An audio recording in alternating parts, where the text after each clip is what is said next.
Ja vas sve srdačno pozdravljam, hvala što ste se odazvali tiskoj konferenciji Hrvatskih suverenista ovdje u Sisku.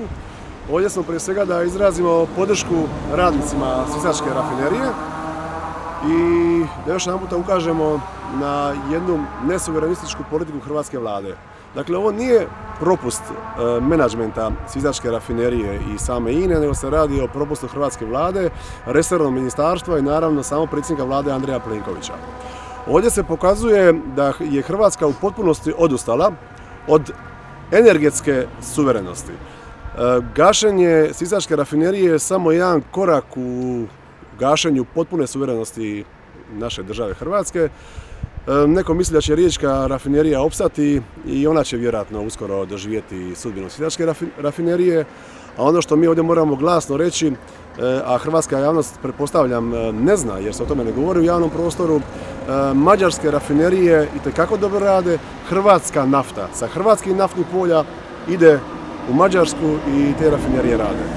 Dakle, ministar Ćorić umjesto da je odlazio u klub na tajne razgovore sa čelnim ljudima JANAF-a i ko zna s kim još, bilo bi bolje da se malo više bavio ovom rafinerijom, bilo bi bolje da se malo pozabavio sa energetskom suverenošću naše države, jer kako stvari stoje, ono što je počeo, odnosno započeo predsjednik vlade gospodin Sanader, završit će izgleda Andrej Plenković. Hrvatska će u potpunosti ostati bez svog energetskog sektora, odnosno proizvodnje energije i postaće energetski 100% ovisna. Dakle, ovdje smo da kažemo ne ovakvoj politici i puna podrška svim djelatnicima, radnicima sisačke rafinerije koji su danas socijalno ugroženi.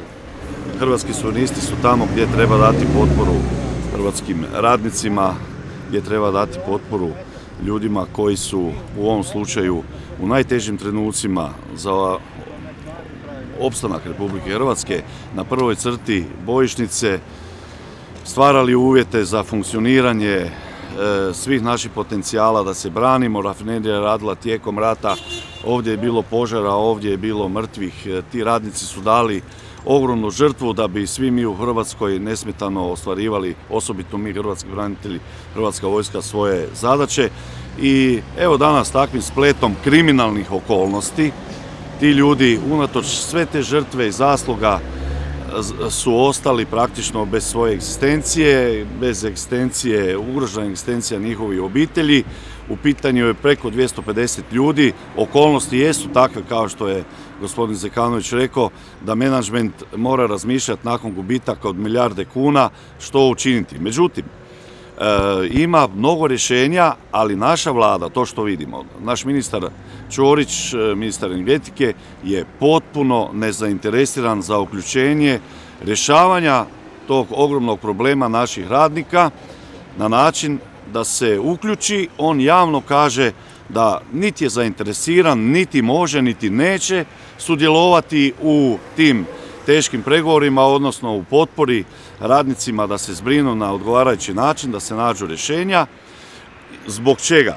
Upravo radi toga smo mi hrvatski suverenisti zabrinuti jer imamo 44% vlasništva država Hrvatska nad ovim potencijalom. I naša vlada očito digla ruke. Pa čemu? Šta naš menadžment, 3 člana uprave imamo? U kojoj mjeri oni pomažu? U kojoj mjeri oni zapravo odmažu našim sindikalistima, našim radnicima, predstavnicima? Mislim, pozivam sve koji su u prilici da pomognu, da se zapravo angažiraju i na druge načine, jer ova rafinerija očito je primarna proizvodnja prerade nafte je izgubljena, ali imajmo mogućnosti, kako vidimo neki planovi su da se ova bioenergetska zona izgradi, industrijska zona u kojoj će se prerađivati određene sirovine za proizvodnju etanola i tako dalje. Tu treba također ljudi, tu treba 120 ljudi najmanje samo za to. E sad, treba naći model, mi znademo kako, otprilike smo izvješteni o svemu da se iz ove krize kako tako neukrznuto izađe. Neka mladi ljudi s iskustvom koji jesu, neka im se dade prilika da ostanu, ljudi koji imaju mogućnost kakvu takvu za mirovinu i za otpremnine, da oni ostanu u tom socijalnom programu i svi zajedno zapravo svi partneri da traže izlaz, ali nedopustivo je da hrvatska vlada okreće glavu i da se ponaša kao nezainteresirana.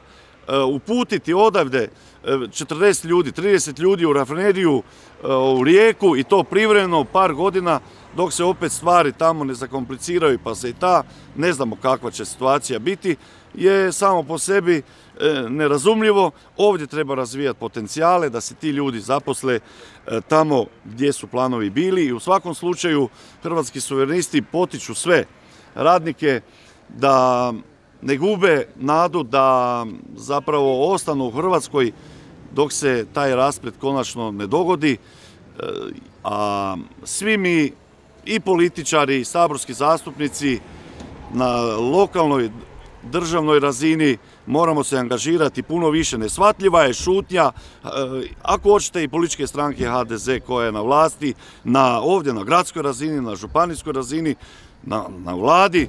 Praktično je nama neshvatljivo da se sa takvom indolencijom odnose na takve probleme, a ponavljam, INA je bila naša praktično okosnica našeg gospodarstva. Kriminalno smo je izgubili, priča o tome da će prodat gospodin Plenković HEP, da vrati INA-u je pusta tlapnja, to je jedno bacanje prašine u oči i moramo svi zajedno tražiti, očito i mi koji smo u opoziciji, ali zajedno u sudioništvu sa radnicima, sa sindikalistama, sa socijalnim partnerima, rješenje šta učiniti. Vjerujemo da sindikalni vođe rade u interesu svojih članova i sve što će trebati, mi ćemo biti na raspolaganju. Nažalost, u Hrvatskoj državi ima toliko mnogo afera da jedna afera sustiže drugu i padaju u zaborav. Već se gotovo ne govori o Josipi Rimac, Sanadera smo zaboravili. Zaboravili smo zapravo stotine i stotine ljudi koji su upravljali ovom državom ili bili na odgovornim funkcijama, danas se više ne spominju. Danas je nova afera koja će biti aktualna još neko vrijeme. Predsjednik vlade uvijek vješto prikazuje to kao obračun s korupcijom.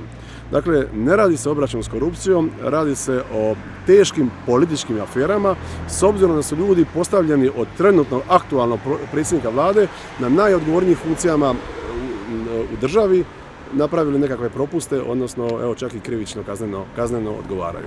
I to je ono što je problem, a nikako da se na takav način stvari artikuliraju u javnom prostoru. Dakle, ne radi se o obračunu s korupcijom, nego se radi o golemim političkim aferama o kojima niko ne govori.